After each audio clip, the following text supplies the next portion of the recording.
Welcome to Choice Classic Radio, where we bring to you the greatest old-time radio shows. Like us on Facebook, subscribe to us on YouTube, and thank you for donating at choiceclassicradio.com. For your listening enjoyment, John Lund as Johnny Dollar. That plane crash, Johnny. Did you hear? Yeah, I just turned off my radio. It's horrible.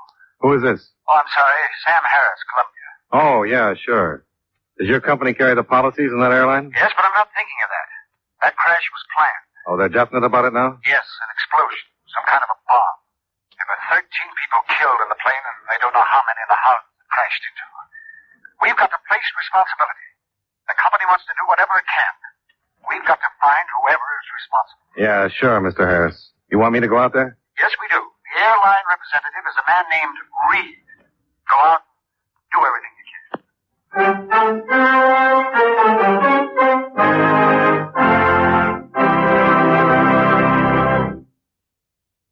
Now, for just a moment, what do you say we take time out to talk about star routes?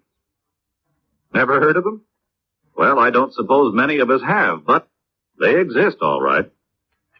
Now, those of us who live in cities or in other localities where regular letter carriers drop off our mail probably never wonder how mail is handled in places where almost no one lives, where there's hardly anything and not much reason for going there.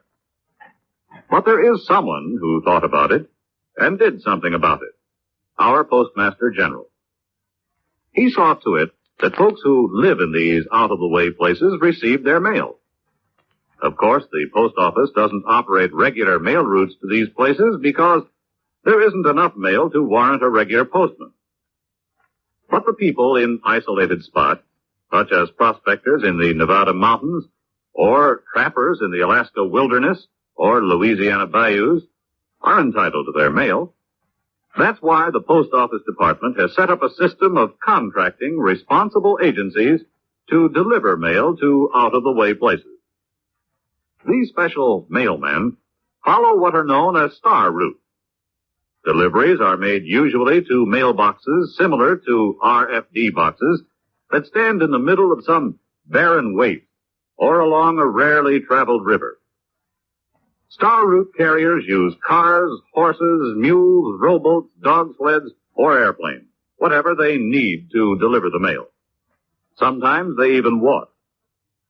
Yes, the job of the star route postman is a rugged one.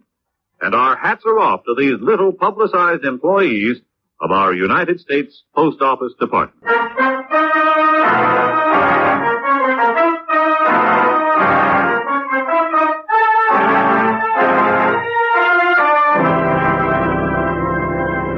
Expense account submitted by Special Investigator Johnny Dollar to Home Office, Columbia All Risk Insurance Company. The following is an accounting of expenditures during my investigation of the Fairway matter. Expense account item 1, $250, cab fare to the scene of the plane crash, which, as you know, covered quite a bit of territory. The Fairway Airlines plane had taken off at 8:20 p.m., had reached an altitude of no more than 600 feet, and then had crashed, setting two houses afire a short distance from the Springfield-Hartford Airport.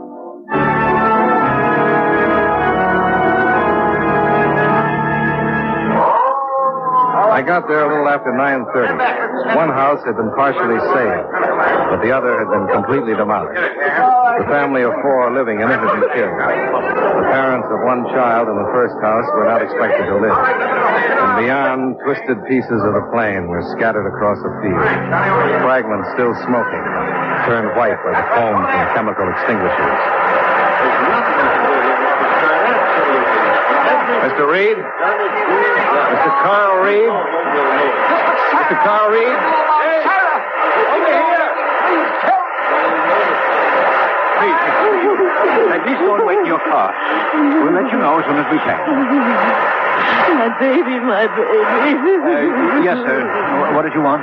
My name is Dollar, the insurance company. Insurance company? Good Lord. This is hardly the time to worry about money, is it? I'm only an investigator. They've hired me to help in any way I can to fix the plane. I'm sorry. I misunderstood. Yes.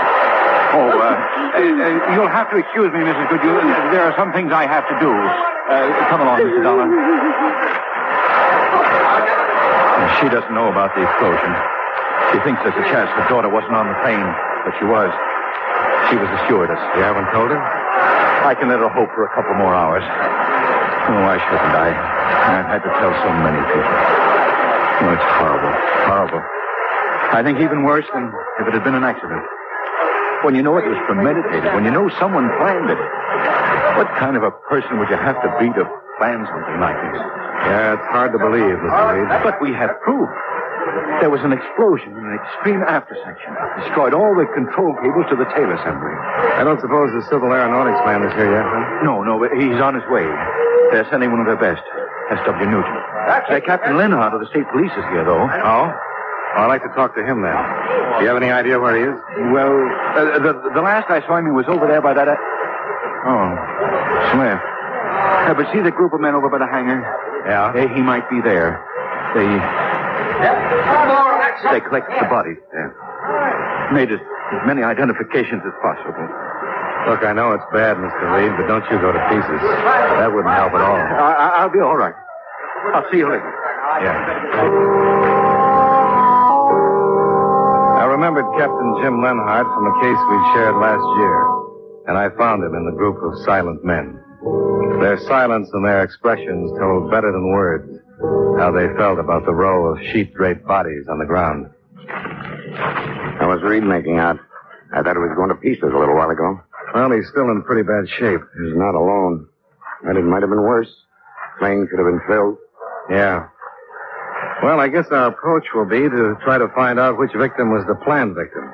Well, with what we have now, I don't see any other way to start, do you? No. The possibilities as I see them are murder with a motive, disguised suicide, or a homicidal maniac. That must cover it. I have men covering the airport and a 2-mile circle around it. Their orders are to question everybody they spot and search every car. I think that's about all we can do tonight. Well, I'll see you in the morning then. Sorry with you. Sure is. Glad to have you on the case. Meet you in my office at 9. Good. Here's another ambulance. We can get the rest of these poor devils into the morgue and try to find out who they are.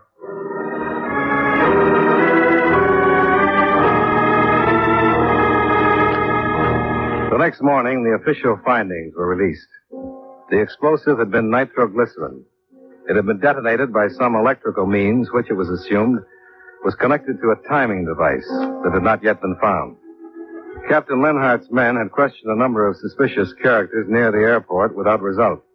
But Lenhart himself had received an anonymous tip on a possible suspect, a Wilbur Wheeler, who was a member of the ground crew that serviced the plane just before its takeoff. Wheeler was shown to the captain's office about 40 minutes after I'd gotten there. Why did you pick me to come up here? Why didn't you get Straker or Mills? They're over me. It's just routine, Wheeler. Routine? You must have a reason. I got a right to know if you got a reason, haven't I? Why do you think we started with you? Well, I'm asking you, aren't I? The stewardess who died in that crash, Shirley Goodhue. I knew her. We understand that she meant something to you. Weren't you in love with her? Yes. We understand you made quite a pest of yourself, phoning her at home and waiting for her at the airport. And then a week or so ago, you learned she was going to marry the co-pilot who was killed. What's his name? Bill Strand. Wasn't it, Wheeler? Yes. You're saying that you think I caused that crash. Well, you wanted to know why you were here. I told you it was just routine, Wheeler. And it would have been if you'd acted differently, but it sounds as though you're trying to hide some facts from us. I won't anymore. I don't have any reason to. Well, then why did you? Well, I don't know. I've been going crazy ever since I heard about it last night. I was still at the field. I got sick, and I had to go home. We heard about that. I got home and turned on my radio. Then I heard what caused the crash, the explosion. And I knew that a lot of things I've said and a lot of things I'd done were going to make trouble for me. Even getting sick and coming home was bad. What were some of the other things? Well, I said some pretty bad things to Shirley when I heard she was going to marry Strand, and I had a fight with him. You had a fight with him over the same thing? I guess for me it was really over that. He ordered me around one day, and I didn't like it. And that's how it started. He beat me up pretty bad. said he'd have my job. And I told him that I'd see the day his plane with him in it would be plastered all over some hill. I know what it sounds like now, but it didn't mean anything. It was just talk. It was plenty of that, all right. You heard enough, Dollar? I think so. And that's all, Whitler. I can go? Yeah. Nobody'd be stupid enough to compromise himself the way you did and then pull a job like this. I sure made a lot of mistakes. I know that. Yeah. Just be around where we can find you if we want to talk anymore. I can't go back to that airport, sir. I was going to call them and quit, if it's all right with you. Just be where we can find you, that's all. I will. I'm sorry. A lot of people are, Whitley. Yes, sir.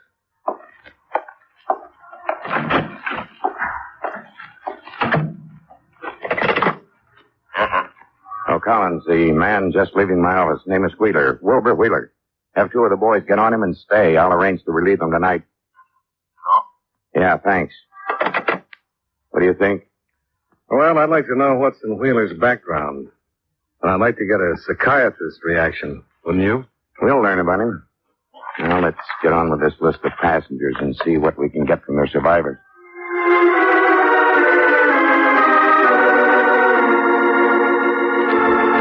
We spent the rest of the day in the efforts of 6 more of Captain Lenhart's men preparing files on the 10 dead passengers.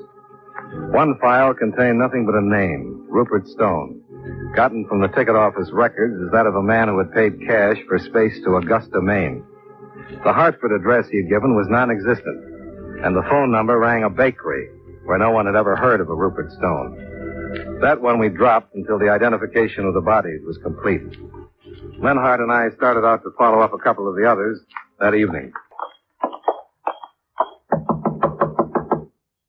This is rotten work. Yeah, check. Mrs. Graham? Yes. This is Mr. Dollar, and I'm Captain Lenhart of the State Police. We'd like to talk to you about the death of your husband. No, I have talked too much. It only keeps in my mind the things I saw in that field and the women crying. We know, Mrs. Graham, but it's our job to fix the responsibility. We only want to ask you a few questions. You'd want to help find whoever caused all those deaths if you could, wouldn't you? How can I help? May we come in? All right. But only a little while. I haven't slept. Thank you. No, Skipper, be quiet. He knows, poor old dog. And very soon he will die. Then I will be alone. Oh, please sit down. Thank you, Mrs. Graham. Thank you. Mrs. Graham, your husband... Yes? He bought space to Boston, didn't he? Yes. Martin's brother is buried there. Martin was a religious man, and quite often he would go to visit his brother's grave. I see. I think that's all we needed, wasn't it, Dollar, to recheck his plan? Yeah, I think that was all. Then we better go. We're sorry we had to bother you, Mrs. Graham. And thanks very much for seeing us. It's all right. Thanks very much. Oh, don't bother to get up. You don't have to come to the door with us. Good night. Good night. Good night, Mrs. Graham. Quiet, Skipper. You won't come back. I couldn't cut it. I think that dog did it. Sorry. Don't apologize to me. It hasn't happened to me since I was a rookie. Why don't we have a drink on the way downtown? Well, it suits me. You know Al's on Front Street? Yeah, that's fine. Any place. I'll phone in from there and have Collins check me off duty.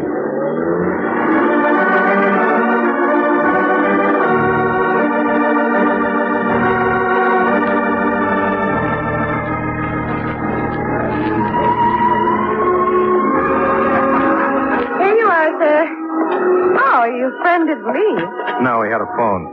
Here, I'll catch it. $1.60, sir. That's good enough. Keep it. Oh, thank you. Oh, here he comes. Drink up, Dollar. Guess I'll have to waste mine because it seems I'm not off duty. What happened? We're back to that stewardess again.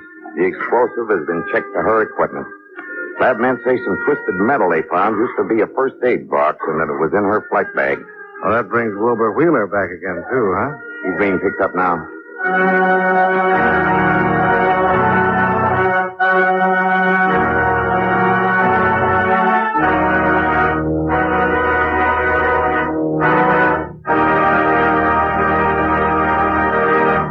You know, many great men have attained the highest office in our land, the presidency of the United States. Can you guess the name of this man? He was a president of several firsts. He was the first vice president to become president through the death of the chief executive, the first president to be married in office, and the first president against whom impeachment proceedings were introduced. He graduated from William and Mary College at 17, and at 26 was elected to Congress. During his administration, a treaty was signed which opened the door to Oriental trade for the first time. If you don't have his name by now, here's one more important clue. On the last day of his term, he signed a resolution providing for the annexation of Texas. Who was he? John Tyler, 10th President of the United States. His life is part of your American heritage.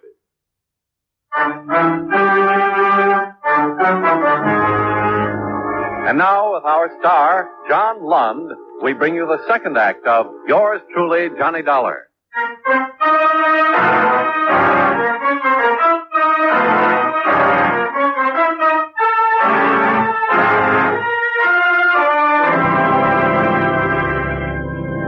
I don't like the idea of being loaded into a police car twice in one day with everybody in the block gawking at me. A lot of people have been loaded into police cars today.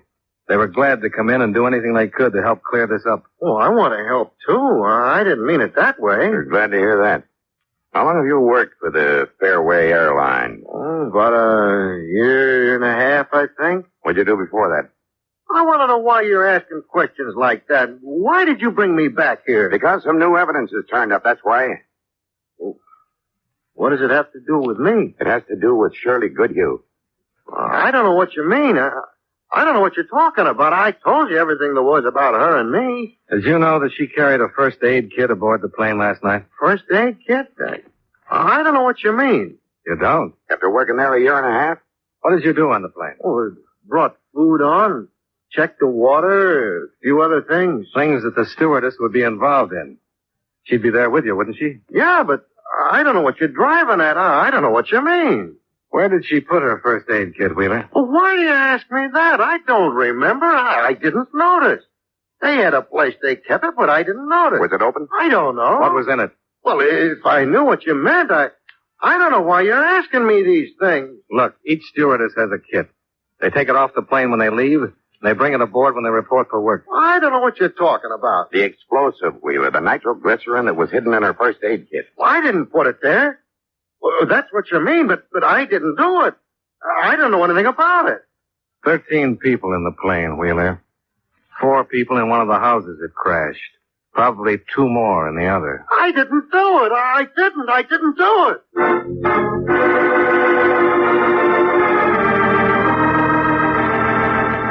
Wilbur Wheeler was turned over to the police psychiatrist. The web that was tightening around him was only circumstantial. And the question was, did he know that he could keep on saying he hadn't done it, and that we couldn't do anything without physical proof? Or was he innocent? Our last move that night was to go to Wheeler's room. We were looking for a wire that could be checked to that used with the explosive. We didn't find that or anything else that could be a definite help. But a couple of things we didn't find seemed strange. Hey, he said he came home and turned on his radio. There isn't a radio here. A newspaper's dollar, see any? No, I don't. No, there aren't any. Unless he's got them out of sight someplace. Well, why would he do that? Nope. None in the wastebasket. You'd think a man so close to this would want to find out what the papers were saying, wouldn't you? Guilty or innocent? Yeah. Well, I don't know, Dollar. I'm bushed. Let's drop it for tonight.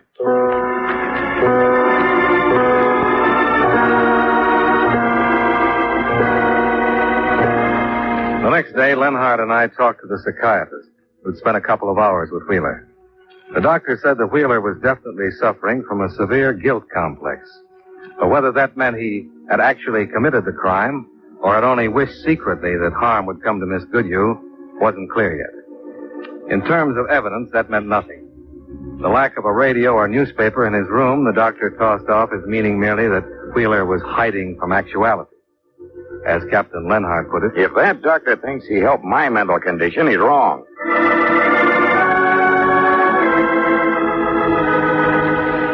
that afternoon, a development came from the Fairway office of Carl Reed.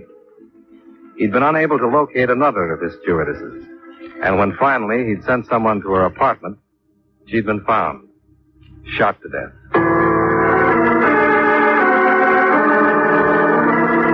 We met Mr. Reed at the scene of the second crime.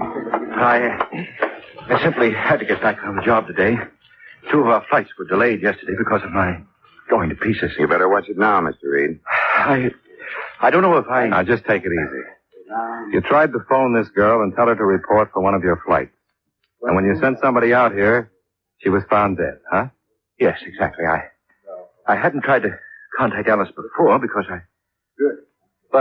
I knew that she and Miss Goodhue had been close friends and that she must have felt almost responsible for her death. Why, Mr. Reed? Why? Well, she was scheduled for the flight the other night. I thought you knew that. No, we didn't. I wish we had. But I told you. That night at the scene of the crash. I was talking to her mother, Mrs. Goodhue. Yes, I remember that. You said she thought there was a chance her daughter wasn't on the plane. But I told you the other girl was scheduled. No, Mr. Reed. You made it sound like Mrs. Goodhue thought her daughter was on a different flight. You didn't say anything about another stewardess. Good Lord. It's all right, Mr. Reed. The human mind isn't infallible, but it can correct its mistakes. Tell us now. Well, that's all right. Well, with everything else, I suppose it didn't seem important. I know our procedure is less exact than the regular companies. You see, the girls often traded flights. When did you find out about this trade? Well, not until Mrs. Goodhue told me that her daughter had gone to work that night. You didn't discuss it with her by any chance? No, I didn't discuss it. Well, that night and all of it, And I think we'd better go see Mrs. Goodhue, Dollar.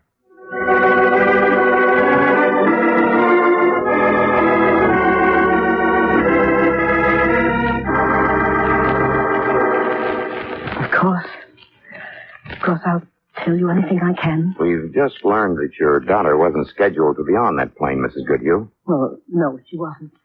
We understand that she and Alice Turner exchanged flights quite often. But do you know how it happened the other night? No. Shirley was here at home and the phone rang. What time was that, please? Oh, I hardly remember.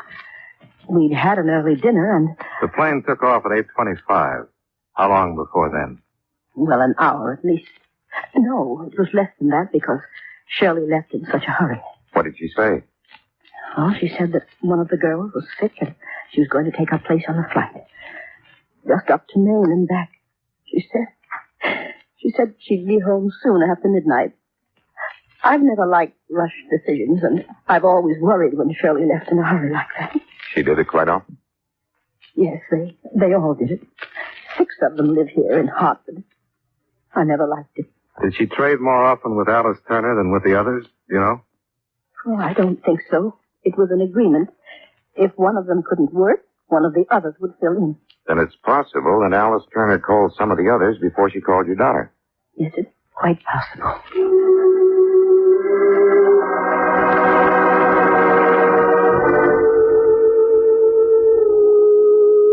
The horror of the crime led to the solving of it. Late that afternoon, I'd gone back to my apartment building, and in the corridor, just outside my door... Hey, your name, Dollar? Yeah. Can I help you? I want to talk to you. I think we'd better go inside. Well, I'm pretty busy. Yes, I know you are, but I want to talk to you about the plane explosion. Oh. All right. Come on in. I can't stand it anymore. I read about Alice Turner this afternoon. I just can't stand it, that's all. What do you know about Well, it? just that all those people killed for nothing, and I'm partly to blame, too, and I'm ready to give myself up. Well, why did you come to me then? Why didn't you go to the police? Oh, you can talk to somebody like you. The police are always building a case for the estate. Okay. They'll get you anyway. Yeah, but you know what I really said, see? All right, go ahead. His name is Church. Arthur Church. Who's Arthur Church? He's the chief pusher for a bigger narcotics outfit than you ever thought there was. We've had a few cranks in this case already. I know, Frank. What do you mean, Emmett? Alice Turner was carrying the stuff for him. She wanted to get out. Church wouldn't let her. So she got smart and set up a meeting with a federal man the other night. And that's why she was killed, and all the rest of them, too. Doesn't make sense. If she'd made this date, don't you think the federal authorities would have been in on this? Well, she didn't tell him who she was or what she did. How do you know all this? I'm the one that told her Church was on to her. I told her to drop it. Sure, and not to go. That's my part of it. I told her Church was on to it and that he'd stop her somewhere. I told her to drop it no matter what. I don't like it. No. Why would she put Shirley Goodhue on the spot? Alice didn't know what would happen. I did. Who could know that he'd do anything like this? Well, why did he? If what you say is true, he could have stopped her some other way. That's my doing, too. I kept her out of sight, you see, and the other night I told her not to do anything, to stay where she was, and not to go to the field, and then she believed me. And then she called Shirley Goodhue and told her she was sick, and that's why she didn't go. Do you know where the explosive was that wrecked the plane? Yes, I read today the first aid kit. That's where Alice carried the stuff. Well, it was her kit. How did the Goodhue girl get it? Yeah, because she was called at the last minute, you see, and Alice had her things in a locker at the field. Oh, look, Mr. Dollar, I wouldn't be here if I wasn't telling the truth. It's a peddling rap for me, don't you see? But I've been reading these stories about the people that get killed and the families that are left, and I couldn't take it. I knew the truth, and then when Alice was killed, well, there was no reason for me not telling what I knew. Are you ready to go to the police? You heard what I got to say. I'm giving myself up, so... Do you know where this Arthur Church is? Yes. He and I live together. And you'll come with us? If I have to. Yes. I'll take you up there.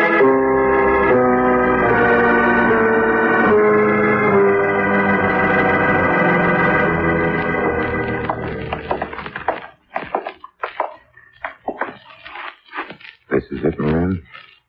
This is where I left him. You go in then. Tell him who's here. Just call him naturally.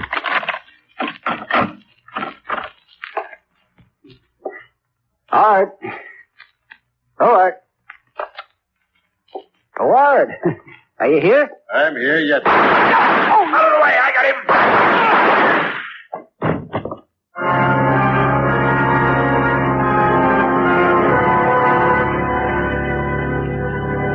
Expense account item 2, miscellaneous, $23.45. Expense account total, $25.95. Yours truly, Johnny Dollar.